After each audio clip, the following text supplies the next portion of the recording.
अस्सलाम वालेकुम my dear students. Hope आप सब बढ़िया होंगे, खुश होंगे और खुशहाल होंगे। मैं वाइस सर आपके लिए लाया हूं एक और नया वीडियो जिसमें हम एक और नया कंसेप्ट आज सीखेंगे। ठीक है बेटा। तो आज का जो गोल है हमारा वो है Kepler's laws of planetary motion. ठीक है बेटा। तो हमारा जो आज टॉपिक रहने वाला है वो है कैपलर्स लॉज। ठीक है बेटा। तो कैपलर एक फिजिस्ट था जिसने 3 लॉज दिए जो सिर्फ रिलेट करते हैं प्लेनेट के मोशन के बारे में। ठीक है। तो वही 3 लॉज क्या है, उन तीनों लॉज को आज हम समझेंगे। बट उन लॉज को समझने से पहले आपको इलिप्स के बारे में पता होना चाहिए। तो सबसे पहले हम देखेंगे इलिप्स होता क्या है। ठीक है बेटा। तो चलिए देखते हैं इलिप्स क्या चीज है। तो अगर हम बात करेंगे इलिप्स की, तो इलिप्स में सबसे पहले अगर आप देखोगे ये जो पॉइंट है मैंने सेंटर पॉइंट माना, और सेंटर पॉइंट से ये वाली एक्सिस जो पास हो रही है इसको हम मेजर एक्सिस के नाम से जानते हैं। ठीक है बेटा। और ये वाली जो एक्सिस है इसको हम माइनर एक्सिस कहते हैं। ठीक है। अब यहां पे इसी का जो हाफ पोर्शन होगा जो हम रिप्रेजेंट ए से करते हैं सर, इसको हम क्या कहते हैं, सेमी मेजर एक्सिस। क्या कहते हैं? Semi major axis. इसी तरह से इसका जो हाफ रहने वाला है जो हम बी से रिप्रेजेंट करते हैं इसको हम कहते हैं सेमी माइनर एक्सिस। ठीक है बेटा, क्लियर। और साथ साथ में यहां पे 2 पॉइंट्स होते जिनको आप फोकस पॉइंट्स कहते हो। Sir this is 1 point and this is the another point. Let it be, इसको मैं फोकस पॉइंट 1 नाम दूं, इसको मैं फोकस पॉइंट 2 नाम दूं। ठीक है। 2 पॉइंट्स होते हैं जिनको आप सिंपली कहते हो फोकस पॉइंट्स। ठीक। अब यहां से और एक चीज आपको जानना है, यहां से यहां तक सेंटर से फोकस पॉइंट तक जो डिस्टेंस है इसको हम सी से डिनोट करते हैं, और ये सी इक्वल टू होता है ए इंटू ई। ठीक है बेटा। अब यहां पे अगर आप बात करोगे सी इज इक्वल टू ए, जो आपने लिखा ए तो आपको पता ही, ये क्या है, सेमी मेजर एक्सिस है। अभी ई क्या है सर, यहां पे अगर हम ई की बात करेंगे तो ये है इसेंट्रिसिटी। क्या है बेटा? इसेंट्रिसिटी। अभी इसेंट्रिसिटी क्या चीज है, क्लियर? ये एक ऐसी क्वांटिटी है जिससे आपको यह पता चलता है कि एक शेप कितनी डिवेट हुई है किस चीज से, सर्कुलर बनने से। मतलब अगर ई का वैल्यू 0 होगा इट मीन्स जो शेप है वो सर्कुलर है, वो है सर्कुलर। बट ई का वैल्यू अगर ग्रेटर देन जीरो होगा, ठीक है, तो इसका मतलब जो शेप है वो क्या है, इलिप्टिकल है। अब वो डिपेंड करेगा ई का वैल्यू कितना ज्यादा है, जितना ज्यादा है उतना ज्यादा इलिप्टिकल होगा। ठीक है। और इसका वैल्यू जो है वो रहने वाला है 0 और 1 के दरमियान। ठीक है। तो ये कुछ चीजें हमने यहां पे जाने इलिप्स के बारे में। अब यहां पे एक्चुअली जो हमें पढ़ना है टॉपिक वो है Kepler's laws. But Kepler's laws को समझने के लिए जरूरी था कि आपको इलिप्स पता हो। ठीक है बेटा। तो वही चीज अब हम यहां पे देखेंगे कैपलर्स लॉज है क्या। ठीक। तो सबसे पहले अगर हम फर्स्ट लॉ की बात की जाए जिसको आप दूसरे नाम से जानते हो लॉ ऑफ ऑर्बिट्स पे, तो ये सर क्या कह रहा है फर्स्ट लॉ, इस बात को समझते चलिए देखते हैं। सर अगर यहां पे हम फर्स्ट लॉ की बात करेंगे, सबसे पहले मैं इसका स्टेटमेंट आपसे डिस्कस करूंगा। इसका मतलब यह है कि जो भी प्लैनेट है वो तो पता ही आपको वो रिवॉल्व कर रहा है अराउंड द सन, सन के अराउंड वो क्या कर रहा है, रिवॉल्व कर रहा है। ठीक है बेटा। अब यहां पे अगर आप बात करोगे सिर्फ रिवॉल्व तो कर रहा है बट इसकी ऑर्बिट कैसी है, अकॉर्डिंग टू फर्स्ट लॉ जो ऑर्बिट होती है वो होती है elliptical. According to first law, Kepler's first law हमें यही चीज कह रहा है कि जो भी प्लैनेट है वो तो सन के अराउंड तो रिवॉल्व कर रहा है, बट किस ऑर्बिट में? एलिप्टिकल ऑर्बिट में। और साथ साथ में यहां पे और एक चीज आपको याद रखनी है, वो ये कि सन खुद कहां पे सिचुएटेड है? Sun is situated at one of the four. यानी कि अभी जो आपने पढ़ा कि इलिप्स में दो फोकस पॉइंट्स होते हैं, क्लियर? एक फोकस पॉइंट पे आप हमेशा ये मान के जाओगे कि सन खुद कहां पे होता है? एक फोकस पॉइंट पे, और बाकी जो प्लैनेट्स है वो तो इसके अराउंड रिवॉल्व करे, बट कौन से ऑर्बिट में? एलिप्टिकल ऑर्बिट में। मतलब अगर हम बात करेंगे ये कौन सी ऑर्बिट है? एलिप्टिकल ऑर्बिट है। ये कौन से एक्सिस है? मेजर एक्सिस, ये माइनर एक्सिस है। अगर हम बात करेंगे this is focus point 1 and this is focus point 2, clear? तो यहां पे कहने का मतलब ये है कि सन जो है वो खुद एक फोकस पॉइंट पे सिचुएटेड होता है, ठीक? और बाकी जो प्लैनेट्स है, लेट भी हमने एक प्लैनेट कंसीडर किया, ये इसके अराउंड क्या करेगा? रिवॉल्व करेगा, बट कौन से वाले ऑर्बिट में? एलिप्टिकल ऑर्बिट में, ठीक है बेटा? ठीक है, तो यहां पे ये चीज क्या है? ये तो सन है सर, ये क्या है? ये तो प्लैनेट है, क्लियर? तो यही है फर्स्ट लॉ, सिंपल, ठीक? बट अब यहां पे ऑब्जेक्टिव्स कहां से पूछे जाएंगे उनके बारे में हमें यहां पे कुछ पॉइंट्स जो है वो आपके साथ डिस्कस करेंगे, ठीक? तो वो डिस्कस करने के लिए मैं सबसे पहले यहां पे फिर से कौन सी ऑर्बिट लो? एलिप्टिकल ऑर्बिट लूंगा, ठीक है? तो यहां पे अगर आप देखोगे, आपने अभी कहा ये जो एक्सिस है this is major axis and ये जो है this is minor axis, clear? और आपको ये भी पता है कि सन जो है वो एक फोकस पॉइंट पे सिचुएटेड होता है, और जो प्लैनेट है वो तो इसके अराउंड रिवॉल्व कर रहा है, ठीक? अब यहां पे जरा देखिए सर, यहां पे दो पॉइंट्स मैं कंसीडर करूंगा, एक पॉइंट ये और दूसरा पॉइंट ये, ठीक? अब ये जो पॉइंट है इसका नाम मैं P दूं और इसका नाम मैं A रखूंगा, ठीक? अब ये P जो है इस पॉइंट को हम एक्चुअली कहते हैं पेरिहीलियन। क्या कहते?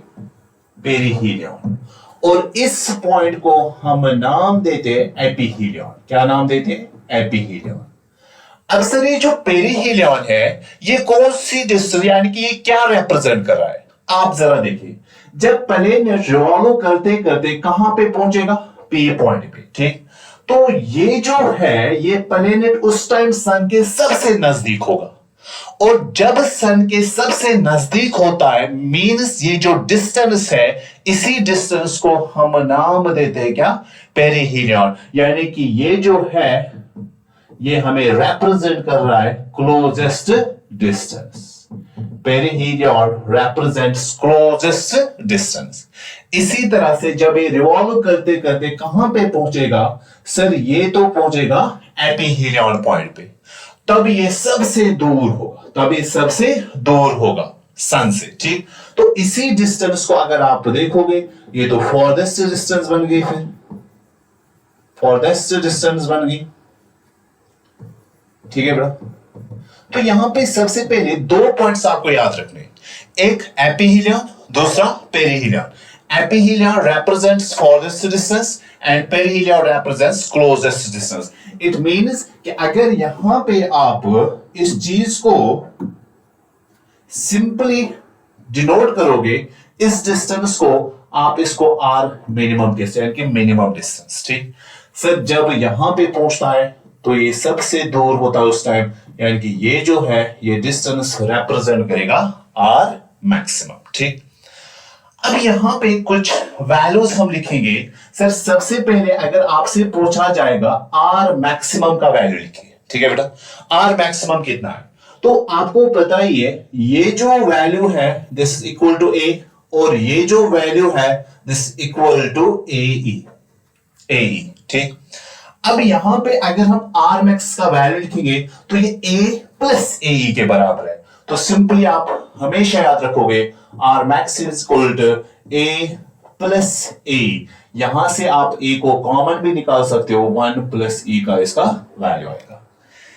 इसी तरह से दूसरा पॉइंट आर मिनिमम, यहां पे अगर आप आर मिनिमम लिखोगे सर वो तो अगर आप देखोगे वो ये डिस्टेंस है, मतलब पूरी डिस्टेंस तो ए है, ये जो डिस्टेंस ये तो पूरी डिस्टेंस ए है, इसमें आप इतना माइनस करोगे कितना ए, तो बचेगा क्या आर मिनिमम। यानी कि यहां पे ए माइनस ए ही आएगा, ए को कॉमन निकालोगे तो 1 माइनस ई आएगा, 1 माइनस ई आएगा। ठीक है बड़ा। अब यहां पे दूसरी बात, तो ये पहला पॉइंट, ये दूसरा पॉइंट, अब यहां पे तीसरा पॉइंट। सर यहां पे रेशो भी कभी कभी आपसे पूछा जाता है, r maximum by r minimum का रेशो किसके बराबर है, तो आपको भी पता है वैल्यू तो आपने लिखा 1 plus e divide by a into 1 minus e, a से ए कैंसिल, तो रेशो यहां पे मिलने वाला है 1 by e minus 1 plus e divide by 1 minus e. Sir ये रेशियो रहने वाला है r maximum by r minimum का। ठीक है। तो फोर्थ पॉइंट यहां पे जो आपसे पूछा जाएगा वो क्या है, इन दोनों की डिस्टेंस जो आपने अभी लिखी r maximum plus r minimum, इन दोनों का सम किसके बराबर है। तो आर मैक्सिमम को अगर आप ऐड करोगे प्लस किसके साथ, सॉरी आर मिनिमम के साथ, तो ये पूरी डिस्टेंस मिली। सर पूरी डिस्टेंस मतलब मेजर एक्सिस आपको पता है इसका हाफ ए है, नेक्स्ट हाफ भी ए होगा, तो आपको सिंपल यहां पे याद रखना है ये किसके बराबर होगा, 2a के बराबर। ठीक, तो ये कुछ पॉइंट्स है जो हमें फर्स्ट लॉ में सीखने को मिल रहे हैं। ठीक, नाउ हम यहां पे नेक्स्ट लॉ की ओर बढ़ते हैं, दैट इज सेकंड लॉ, या इसका दूसरा नाम है लॉ ऑफ एरियाज। ठीक, चलिए बेटा अब यहां पे हम सेकंड लॉ की बात करेंगे। तो केपलर सेकंड लॉ, या जिसका दूसरा नाम है लॉ ऑफ एरियाज, है क्या चीजें या इसमें क्या कंसेप्ट है वो यहां पे सीखेंगे हम। ठीक, तो यहां पे जरा गौर कीजिए आप। सर अगर आप यहां पे फोकस पॉइंट जहां पे आपने ये माना कि सन जो होता है वो स्ट्रेटर होता है, this is the sun, clear. अब यहां पे आपने ये कहा इट्स अ प्लैनेट जो इसके अराउंड क्या कर रहा है, रिवॉल्व कर रहा है। तो इनके दरमियान अगर आप एक लाइन ड्रॉ करोगे जो लाइन इन दोनों को ज्वाइन करेगी, जो इन दोनों को ज्वाइन करेगी, यानी कि line joins the sun and planet. तो यहां पे जरा गौर कीजिए, जब प्लैनेट रिवॉल्व करेगा और ये प्लैनेट यहां पे पहुंचेगा, सर कितने टाइम पीरियड में, let it be T time में ये प्लैनेट यहां से यहां तक मूव हुआ। तो इसमें अगर आप गौर करोगे तो ये जो लाइन या जिसका आप रेडियस वेक्टर भी नाम दोगे, ये रेडियस वेक्टर भी मूव हुई होगी सर यहां से यहां, क्लियर। इट मींस जब प्लैनेट मूव कर रहा है तो ये जो रेडियस वेक्टर है ये कुछ एरिया क्या कर रहा है, कवर कर रहा है। ठीक है, ये कुछ एरिया कवर कर रहा है, क्लियर। तो लेट इट बी इसने कितना एरिया कवर किया, A1 एरिया कवर किया। अब फिर से अगर आप देखोगे अब ये प्लैनेट कहां पे पहुंचा, यहां पे। सर अगेन आपने ये देखा ये मूव होते होते कहां पे पहुंचा, सर यहां पे पहुंचा, क्लियर। सर किस टाइम पीरियड में, सेम टाइम पीरियड यानी कि टी टाइम में जो टाइम यहां पे आपने लिया था। सर अगेन अगर आप यही देखोगे जो लाइन इन दोनों को ज्वाइन कर रहा है सन और प्लैनेट को, सर उसने यहां पे भी एरिया स्वीप की होगी या एरिया कवर किया होगा। लेट इट बी वो एरिया जो है वो ये है, सर कितना एरिया, A2। तो अकॉर्डिंग टू सेकंड लॉ हमें सिंपल ये कंसेप्ट दे रहा है कि जो ये लाइन है किसके दरमियान, सन और प्लैनेट के दरमियान, या आप इसका दूसरा नाम कह सकते हो रेडियस वेक्टर, वो जो है रेडियस वेक्टर स्वीप करती है, या सिंपली आप कह सकते हो रेडियस वेक्टर जो है वो कवर कर रहा है यहां पे एरिया इक्वल इंटरवल्स में। मतलब यहां पे आप कह सकते हो A1 जो एरिया होगा वो सेम उतना ही होगा जो यहां पे इसने एरिया कवर किया था A2, बट इफ टी जो है यहां पे वो दोनों केसेस में सेम रहेगा। यानी कि सिंपली आप कह सकते हो अकॉर्डिंग टू सेकंड लॉ कि जो भी प्लैनेट है और सन के दरमियान रेडियस फैक्टर जो आप ड्रॉ कर रहे हो वो स्वीप कर रही है equal area equal interval of time में। ठीक, यानी कि आप इसको दूसरे लफ्जों में ऐसे भी कह सकते हो जो एरियल वेलोसिटी होती है। क्या बेटा? जो एरियल वेलोसिटी होती है किस चीज की? प्लैनेट की।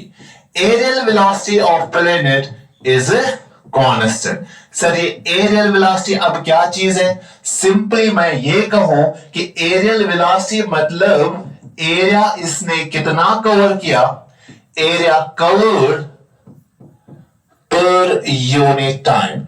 यूनिट टाइम में इसने कितना एरिया कवर किया होगा। ठीक, तो अकॉर्डिंग टू सेकंड लॉ जितना यूनिट टाइम में यहां पे एरिया कवर करेगा उतना ही यूनिट टाइम में यहां पे एरिया कवर होगा। ठीक, तो सिंपली आप कह सकते हो इसकी एरियल वेलोसिटी सेम रहेगी, या आप ऐसे भी कह सकते हो कि प्लैनेट के और सन के दरमियान जो लाइन आप ज्वाइन कर जो ड्रॉ कर रहे हो वो स्वीप करती है equal area equal intervals of time में। तो यही स्टेटमेंट अगर आप यहां पे देखोगे, the radius vector drawn from sun to planet sweeps out equal areas, sweeps out equal areas in equal intervals of time। मतलब इक्वल टाइम में इक्वल एरिया कवर होगा। इसी चीज को आप दूसरे लफ्जों में कह सकते हो एरियल वेलोसिटी जो प्लैनेट की है वो क्या रहने वाली है? कांस्टेंट। या एरियल वेलोसिटी को अगर आप देखोगे यहां पे लिखा भी है दैट मींस एरिया कितना कवर हुआ है पर यूनिट टाइम। ठीक, तो इसी बात को अगर आप क्या करोगे यहां पे मैथमेटिकली लिखोगे। सर कौन सी वाली बात जो आप लिखते हो areal velocity? Sir areal velocity को कैसे हम लिखते हैं? D a by d T. जैसे आप वेलोसिटी लिखते हो D x by d T, उसी तरह से आप यहां पे एरियल वेलोसिटी को मैथमेटिकली कैसे लिखते हो? D a by d t. According to this law ये d a by d t क्या रहने वाला है बेटा? कांस्टेंट रहने वाला है। ठीक, तो एक और बात यहां पे अगर फर्दर इसमें थोड़ी बहुत और देखोगे ऑब्जेक्टिव्स या क्वेश्चंस कहां से पूछे जाते हैं, उसके लिए हम यहां पे क्या करेंगे? सर आपने एक कंसेप्ट पढ़ा है एंगुलर मोमेंटम जो होता है सर वो होता है twice m d a by d t. Twice m d a by d t. Sir l क्या है यहां पे? सर आपको याद होगा एल को हम कहते थे एंगुलर मोमेंटम। क्या कहते थे? Angular momentum. और सर यहां पे अगर आप बात करोगे एम का, सर एम जो है वो तो मास ही है। सर अगर बात करोगे D a by d t, sir ये तो एरियल वेलोसिटी हुई। सो यहां पे अगर आप देखोगे सर एरियल वेलोसिटी तो सेकंड लॉ में क्या है? कांस्टेंट है। मास जो है प्लैनेट का कांस्टेंट है, टू भी जो है कांस्टेंट है। इट मींस यहां पे अगर आप देखोगे एल जो है it simply is equal to constant into constant into constant. और जब आप कांस्टेंट मल्टीप्लाई कांस्टेंट करोगे तो सर हमें जो नई कांस्टेंट मिलने वाली है वो भी क्या होगी? कांस्टेंट ही होगी। क्लियर? इट सिंपली मीन्स यहां पे प्लैनेट का एंगुलर मोमेंटम क्या रहने वाला है? कांस्टेंट रहने वाला है। ठीक है बेटा? मीन्स आप यहां पे लिख सकते हो angular momentum of planet remains constant। ठीक है बेटा? क्लियर हुआ? सर यहां पे अगर आप देखोगे जहां पे भी एंगुलर मोमेंटम कांस्टेंट रहेगा इट सिंपली मीन्स कि ये जो लॉ है it is based on the law of conservation of angular momentum. यहां पे आप नोट करोगे सर क्या चीज कि सेकंड लॉ जो है is based on law of conservation of angular momentum। law of conservation of angular momentum.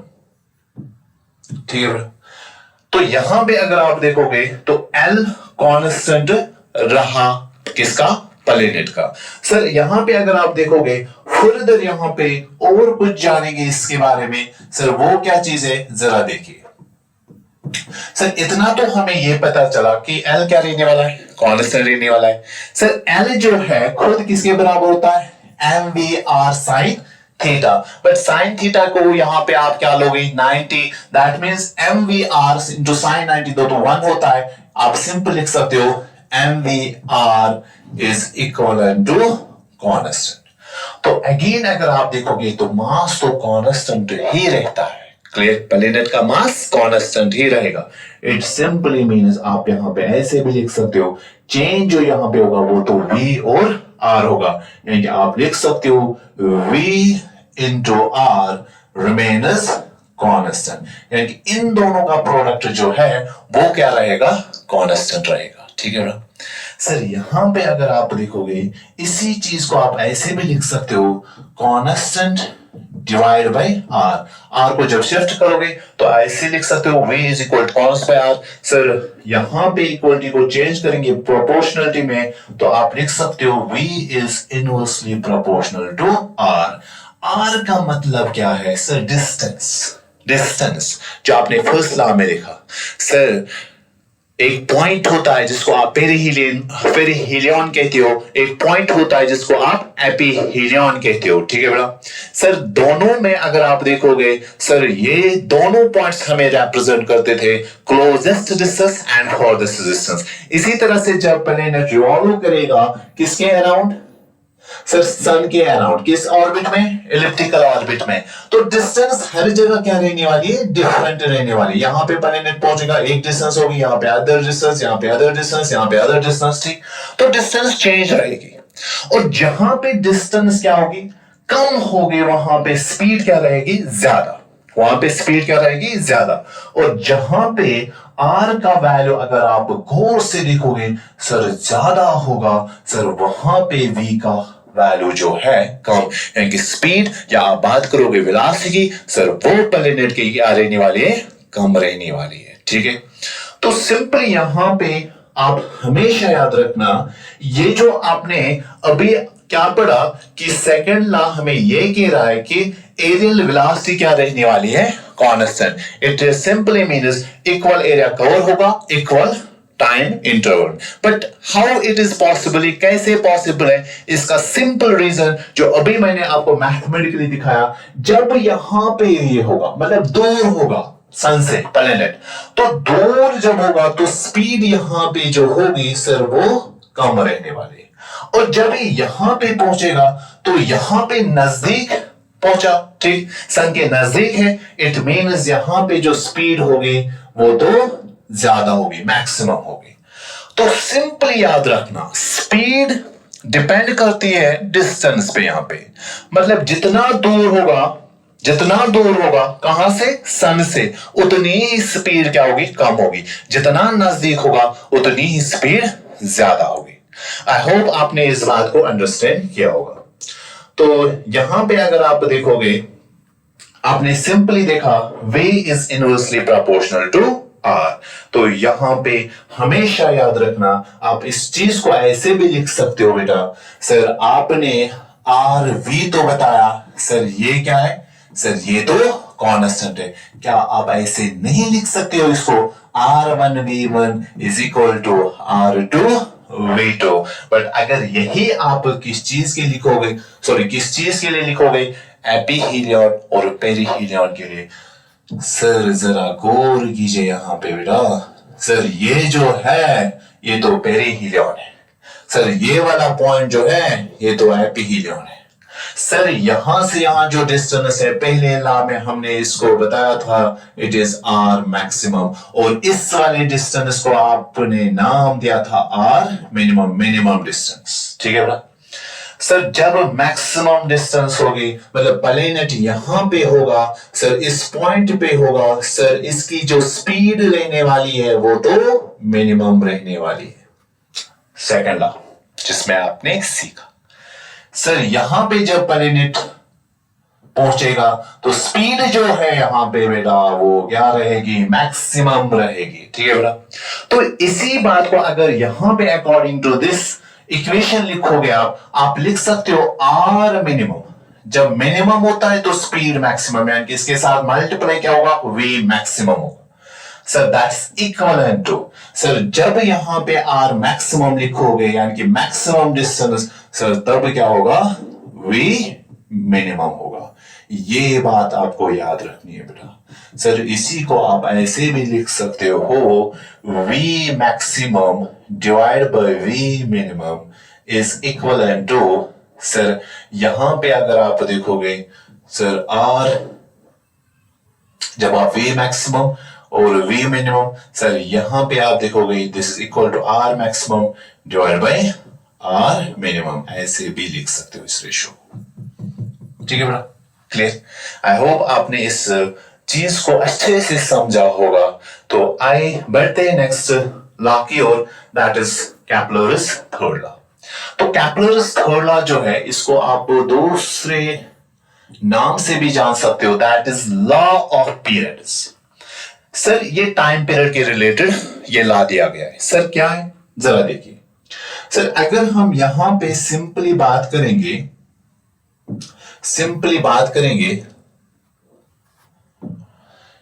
ये जो है ये क्या किया कंसिडर हमने, सर यहां पे क्या माना हमने, प्लेनेट। सर ये प्लेनेट रिवॉल्व कर रहा है, इसके अराउंड रिवॉल्व कर रहा है। तो सर जब ये प्लेनेट इसके अराउंड रिवॉल्व कर रहा है तो रिवॉल्व करते करते इसको कुछ टाइम लगेगा एक कंप्लीट रिवॉल्व करने में। सर उस टाइम को आप क्या नाम देते हो, ऑलरेडी आपको पता है, टाइम पीरियड कहते हैं उसको। ठीक है बेटा। Sir according to this law ये जो टाइम पीरियड है अगर इसका स्केल आप लोगे, क्या लोगे, टाइम पीरियड का स्केल लोगे, सर वो डायरेक्टली प्रोपोर्शनल है किस चीज की, sir cube of the semi major axis. आपको पता है कि यहां पे दो एक्सिस होते हैं, एक मेजर एक्सिस दूसरी माइनर एक्सिस। ये जो है ये मेजर एक्सिस है, ये वाली जो है दैट्स माइनर एक्सिस, और यहां से यहां तक जो है इसको आप क्या कहते हो, सेमी मेजर एक्सिस। ठीक है बेटा। तो यहां पे अकॉर्डिंग टू थर्ड लॉ जो टाइम पीरियड का स्क्वायर है वो डायरेक्टली प्रोपोर्शनल है cube of semi major axis. आप इसी लॉ को कभी कभी ऐसे भी देखोगे बुक्स में लिखा होता है, ए की जगह आप क्या यूज करते हो, आरबी। रेडियस बोलो आप, या सिंपली सर इस रेडियस या आर को हमने यूज किया इन प्लेस ऑफ ए, मतलब ये भी हमें रिप्रेजेंट करेगी सेमी मेजर एक्सिस। ठीक, अगर ये सर्कुलर है तो रेडियस आप इसको कंसीडर कर सकते हो। ठीक है सर। यहां पे इसी लॉ को अगर आप दो प्लैनेट्स के लिए लिखोगे, फॉर टू प्लैनेट्स, सर दो प्लैनेट्स के लिए अगर आप गौर करोगे यहां पे, सर एक का टाइम पीरियड T1 होगा, सर दूसरे का टाइम पीरियड क्या होगा, T2। इसका क्या लोगे, whole square, that is equivalent to, sir एक का जो semi major axis that's A1, sir दूसरे का semi major axis A2, sir इसका होल क्यूब। सर आप ये इक्वेशन यूज कर सकते हो क्वेश्चंस को सॉल्व करने में। सर इसी को आप अगर in terms of R1 R2 लिखोगे, सर आप लिख सकते हो T1 by T2 का whole square that's equivalent to R1 by R2 का होल क्यूब। ठीक, तो यहां पे अगर आप देखोगे सेमी मेजर एक्सिस जिसके लिए ज्यादा होगी, सर ये कब ज्यादा होगी, जब प्लैनेट सन से ज्यादा दूर होगा। ठीक है, ऑब्वियसली तब ये जो सेमी मेजर एक्सिस है इसकी लेंथ भी क्या होगी, बढ़ जाएगी। ठीक, सर सेमी मेजर एक्सिस अगर ज्यादा है तो टाइम पीरियड भी उसका ज्यादा ही होगा क्योंकि डायरेक्टली प्रोपोर्शनल है। ठीक है bro, directly proportional. I hope आपने इस थर्ड लॉ को भी अच्छे से समझा होगा। तो यहां पे हमें जो आज का टॉपिक था वो था Kepler's laws of planetary motion. तीन लॉज है और तीनों लॉज को मैंने आपके साथ डिस्कस किया। मुझे इतना यकीन है कि आपने इसको अच्छे से समझा होगा। अब रही बात यहां पे, सर क्वेश्चंस कैसे आते हैं, इन लॉज पे अगर आपसे क्वेश्चंस पूछे जाएंगे वो क्वेश्चंस हम कैसे करेंगे। तो जरा देखिए अब इसमें क्वेश्चंस जो पूछे जाते हैं वो कैसे पूछे जाते हैं। देखिए क्वेश्चन नंबर 1 क्या है, तो यहां पे अगर आप बात करोगे क्वेश्चन नंबर 1 की, सर यहां पे सिंपली क्या क्वेश्चन है, Kepler second law is based on, Kepler का जो सेकंड लॉ किस पे बेस्ड है? सर आपने पढ़ा, सर क्या ये न्यूटन फर्स्ट लॉ पे बेस्ड है? No sir. सेकंड लॉ पे? No sir. Theory of relativity? No sir. तो अगर ये बेस्ड है, आपने देखा कि सेकंड लॉ में कांस्टेंट जो रहता है वो एंगुलर मोमेंटम रहता है, तो it simply means it is based on conservation of angular momentum. ठीक, तो चलिए देखिए next question. Sir next question में अगर आप देखोगे, क्वेश्चन क्या है, for a satellite in elliptical orbit which of the following quantities does not remain constant? Sir इन वाले क्वांटिटीज में आपको सिंपल ये देखना है कि कौन सी ऐसी क्वांटिटी है जो कांस्टेंट नहीं रहती है। आप जरा देखिए, एक क्वांटिटी जो है एंगुलर मोमेंटम है, दूसरा जो क्वांटिटी है दैट्स मोमेंटम, तीसरी क्वांटिटी है एरियल वेलोसिटी, और फोर्थ वन जो है बेटा that is all of these.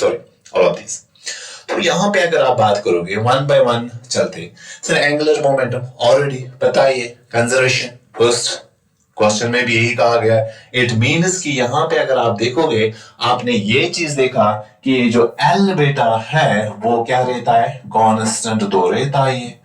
It means ये ऑप्शन इसका सही आंसर नहीं है, एल तो कांस्टेंट रहेगा।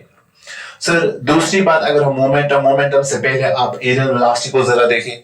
सर दूसरा लॉ तो यही, स्टेटमेंट में भी आपने यही देखा कि areal velocity of a planet remains constant, मतलब ये भी ऑप्शन इसका सही आंसर नहीं है। अब बात करते हैं मोमेंटम की। सर मोमेंटम आपको पता है denoted by p that's equal to mass into velocity. ठीक, अब मोमेंटम कांस्टेंट कब रहेगा, जब मास और वेलोसिटी दोनों क्या रहे, कांस्टेंट। क्या मास यहां पे कांस्टेंट होता है? हाँ कांस्टेंट होता है, बट क्या वेलोसिटी कांस्टेंट होती है? No sir. आपने सेकंड लॉ में तो यही सीखा कि वेलोसिटी जो है दैट इज ऑलवेज वेरिएबल, यानी कि वो हमेशा क्या रहे, चेंज होती है। अगर ये चेंज होगी दैट मींस वेलोसिटी का चेंज होने का मतलब p भी क्या होगा, चेंज ही होगा।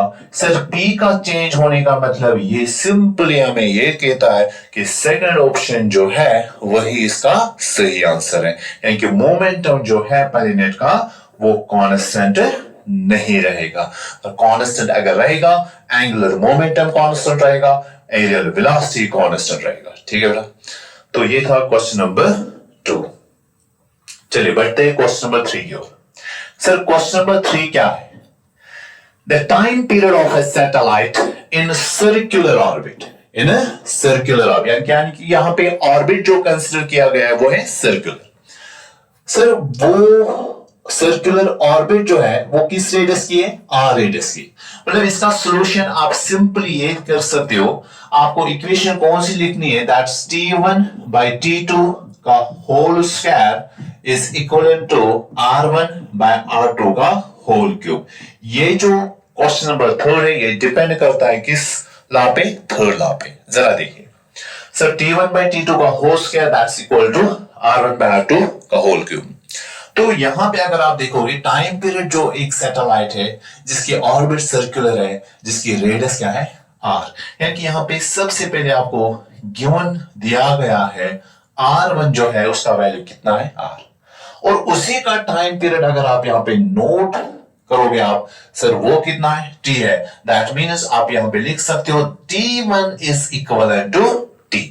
ठीक, तो इसी तरह से अगर आप देखोगे the period of another satellite in a circular orbit 4r is, यानी कि दूसरा जो सैटेलाइट है जो रिवॉल्व कर रहा है किस ऑर्बिट में, अगेन सर्कुलर ऑर्बिट, उसके लिए भी है, और उसकी जो रेडियस आपने यहां पे ली है दैट्स 4r, यानी कि आप यहां पे लिख सकते हो r2 जो है दैट्स इक्वल टू 4r। पूछा क्या गया है यहां पे, सर उसका टाइम पीरियड बताए। सर टाइम पीरियड मतलब आपको सिंपली वैल्यू निकालना है T2 का। ठीक, आप जस्ट इन वैल्यूज को यहां पे पुट कीजिए। तो जब आप यहां पे इन वैल्यूज को पुट करोगे, सर T1 का वैल्यू जो है दैट्स T, सर T2 का वैल्यू आपको निकालना है, सर इसका होल स्केल लोगे दैट्स इक्विवेलेंट।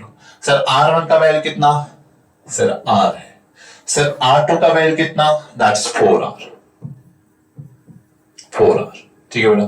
सर यहां पे क्या करोगे, क्यूब लोगे। तो सबसे पहली बात यहां पे अगर आप देखोगे R को R से कैंसिल करोगे। Okay sir. सर आप नेक्स्ट स्टेप ऐसे लिख सकते हो दैट्स T1 बाय T1 नहीं, सिंपली आप लिख सकते हो T डिवाइड बाय T2 का होल स्क्वायर जो है दैट्स इक्वल टू 1/4 का होल क्यूब। और 4 का होल क्यूब आपको पता ही है, 1 का होल क्यूब तो 1 ही आएगा, 4 जो है दैट्स 64 आएगा। ठीक है बेटा। सर ये किसका वैल्यू आया, T1 बाय T2। थोड़ा और सिंप्लीफाई करोगे सर कैसे, सर स्केल को यहां लेके जाओगे तो यहां पे क्या आएगा, सर जब आप यहां पे लिखोगे that's T by T2 that's equal to under root of 1/64। ठीक है बेटा। तो यहां पे अगर आप देखोगे सिंपली आप लिख सकते हो that's equal to T1 by T2। Sir 1 को आप स्क्वायर रूट लोगे तो 1 ही आएगा, 64 का स्क्वायर रूट लोगे तो सर यहां पे 64 का स्क्वायर रूट जो है दैट्स 8। सॉरी यहां पे सिंपली T बाय T2 है।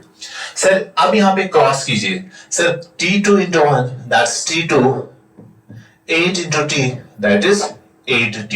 यानी कि सेकंड सैटेलाइट का जो टाइम पीरियड रहने वाला है वो 8 टाइम्स T रहने वाला है। सर T जो है वो किसका था, फर्स्ट सैटेलाइट का, यानी कि उससे 8 गुना ज्यादा। तो सिंपली अगर आप देखोगे option c is the correct answer. ठीक है। तो चलिए नेक्स्ट क्वेश्चन।